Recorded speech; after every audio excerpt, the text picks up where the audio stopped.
Okay, so I'm going to go over how I train a dog a stop command. This is a very simple, fail-proof way of training a dog to stop. It works with every single dog. It's 100% fail-proof, and this system has been used on a lot of dogs. It works really well. So Print here is about 3 months off being a fully trained dog. He's already got his stop command all set up. Print's about 9 months old.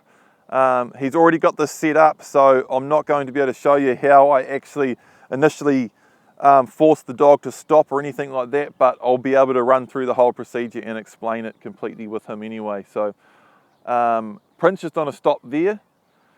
The first fundamental of a good stop command is that every stop command has to have a go command.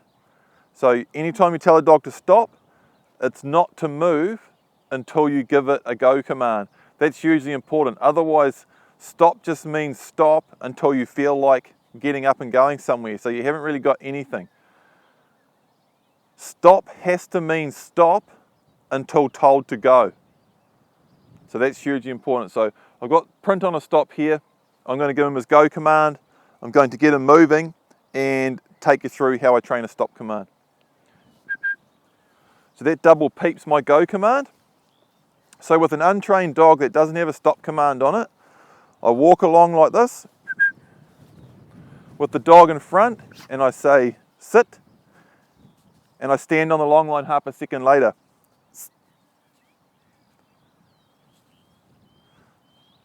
That hiss I gave there is actually Print's stop command now.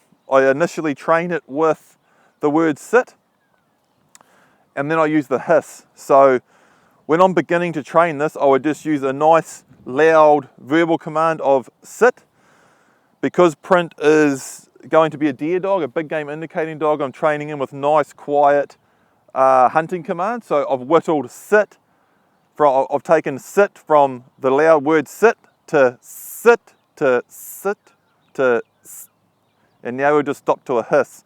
So, and that's actually the first time I've used the sit command, the verbal word sit, with him for a long time, so he didn't respond too well. I'll get him moving again. So that's his stop command there. So that's his turn command.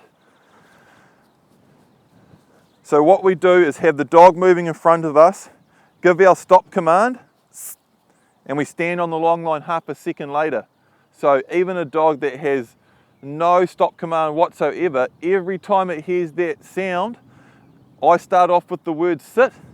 I'll say sit, stand on the long line half a second later. So every time the dog hears that word sit, it gets stopped half a second later. So I'll say sit, standing on the long line, the dog can't move. And then I'll step in, say sit again, sit, and push their bum down. And then I have the dog on a sit. Now Print's got a very nice sit and stay, but with a young dog, or any dog for that matter that doesn't have a well-trained stop command, I say sit, stand on the long line half a second later, step in, push their bum down, and then I step back and I'm waiting for them to get up. And if the dog goes to get up, I step straight back in and push their bum down. If they try to get moving again, I step on the long line. I've got 100% control of the dog. Now the key is, with real dog training is the application of pressure and praise. So it's basically pressure on what you don't want, praise on what you do want. And the timing and measure of that application of pressure and praise is hugely important. So the dog's moving, I say sit, stand on the long line. That standing on the long line is pressure coming on a dog that is still moving after hearing that stop command. And it comes on instantly half a second later. So that's our timing of pressure on. As soon as the dog stops moving, that pressure comes off the long line by default. The next thing I want it to do is sit down. So I'm stepping in, pushing its bum down, pressure on again. As soon as the dog's sitting, pressure's off. and I give it a pat. The releasing of the pressure is just as important, if not more important, than that original application of the pressure. Hugely important. As soon as the dog's doing what we want, all the pressure's off the dog. And that's how you get a dog that's nice and relaxed and happy on the stay like Print is. He knows he's supposed to be, he knows he's doing the right thing sitting there, so he's just happy as Larry. So I'll just run through that quickly again because there's a lot of little steps in this. So I'm moving along, walking, I give my stop command, stand on the long line half a second later, step in, push the dog's bum down. As soon as they're sitting and relaxed, I give them a pat. All that pressure comes off, I let the dog know it's doing the right thing. Then when I'm beginning this drill, I want the dog, all I want is about 2 or 3 seconds of a nice relaxed stay. So I step on the long line, step in, push the dog's bum down, give it a pat, let it know it's doing the right thing, and I step back with my palm out flat like that, and I'm watching the dog, and I'm ready to go. As soon as the dog gets up, it's that timing again. As soon as it gets up, and I push it back down and I get it staying there. And I step back and I want 2 or 3 seconds of the dog staying there, and then the release. And then I keep walking around my training area. I don't want to do these stop drills over and over and over. I don't want to release them straight out of one stop, take 10 steps and hit them with another one. I want to let them relax, walk around for a while.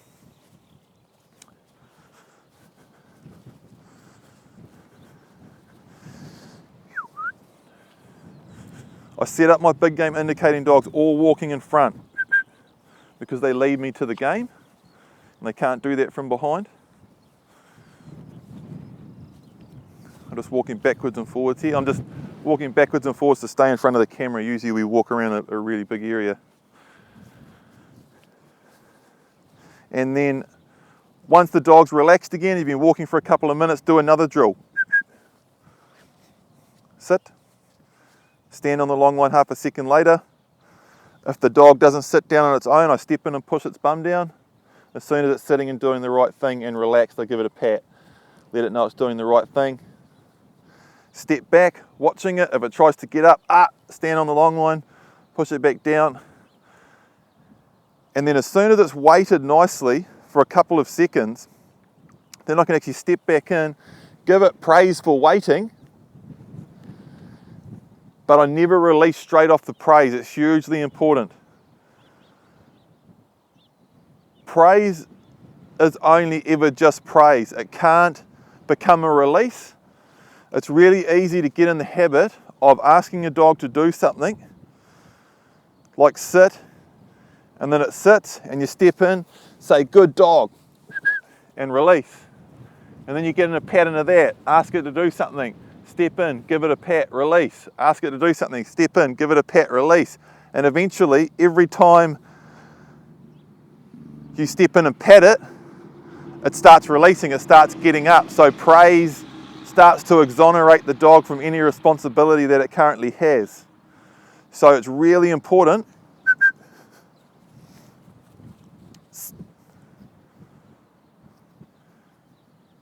that praise is only ever just praise. So I can step in and tell my dog it's doing the right thing, and he doesn't flinch, he doesn't lean forward, he doesn't get excited and try to go, and there's so much more attached to that because my dog has to get out of it. Print, he's just eating a bit of cow dung there.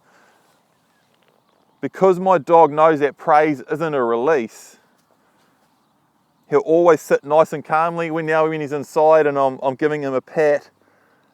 Praise and human contact and interaction with Print is strongly connected with just sitting nicely and staying still and staying calm. The only thing that Print has connected with getting up and going and running around is the release command. You don't want praise to turn into that. And that's hugely important because we talked about how real dog training is the application and releasing of pressure and praise at the right times. So you need to be able to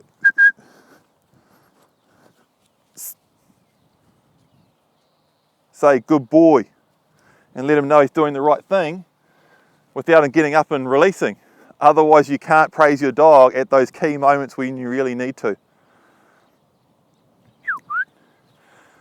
So I'll just go over the whole thing quickly again.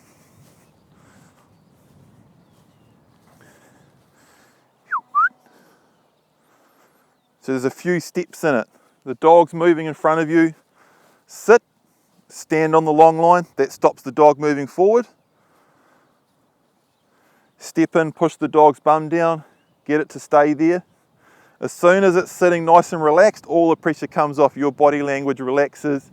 You give the dog a pat. But we never release off that praise. We always step back, relax, make sure the dog's relaxed.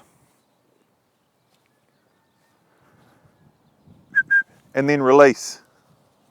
And I'm always connecting hand signals to everything. My stop has the flat palm connected to it, and my go always has the step off and the pointing with my hand in the direction I want to go. And later on, we set all these up as silent hand signals. Now, I talked about how when we first start all of this off, all we want out of the dog is 2 seconds at a time. And we only want to be able to step back a meter. And then we go back, give it a pat, step back, get another 2 seconds, and then release. You do that for a few days, and as the dog gets more and more relaxed, and then you can step back 2 or 3 meters and get 5 or 6 seconds at a time. And then you can start walking right back and go for minutes at a time. And over weeks and weeks and weeks, in this case with Print, it's come out 7 months of training. I can tell him to sit there, walk to the end of the paddock. I can go get another dog, get it barking and jumping around him. I can fire shots. I can do all sorts of crazy stuff. I can bring him inside, tell him to sit down, and he can sit there nicely inside while everyone's moving around him, and it's all set up. But it's about that very small steps at a time and not asking the dog to do too much each time. And you can develop from a quick 2 second stop right up to super solid stop in all conditions where you can walk a long distance away over a long time. So that's it. Real quick overview on how I train my stop command.